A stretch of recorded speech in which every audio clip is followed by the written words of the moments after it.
नौशर फेरोज का खबर शामिल क्यों पिया मंजूर मलिक की रिपोर्ट मुताबिक वार्ड नंबर 6, 3, 7 ऐं 13 में आज़ाद हैसियत में इलेक्शन विढ़ंदड़ गाही स्टडी सर्किल शहरी एक्शन कमेटी ऐं पौरत पारां तेल जे अघनि में वाध ऐं वधंदड़ महांगाई खिलाफ़ स्टेशन चौक नौशर फेरोज में मानूर शेख, यूनिस राजपर, पीटीआई उम्मीदवार जाकिर कलोड़ो, नूर राजपर, रियाज महर, अमीर अली राजपर, आसिफ हुसैनी, अब्दुल रज़ाक सोलंकी की अगवानी में मुज़ाहिरो कियो वियो।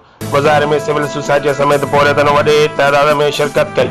मुज़ाहिरे के खिताब कंदे अगवाननि जो चवणु हो त मुल्क के हुक्मराननि IMF जे चवण ते मुल्क में महांगाई जो तूफ़ान बर्पा करे छॾियो आहे। हिकु हफ़्ते में 60 रुपयनि खां वधीक तेल जा अघ वधाया विया आहिनि, जंहिंजे नतीजे में खाइण पीअण जी शयुनि जा अघ आसमान सां ॻाल्हियूं करे रहिया आहिनि, जंहिंजो सॼो असर आम माण्हू ऐं पौरतनि ते पइजी रहियो आहे।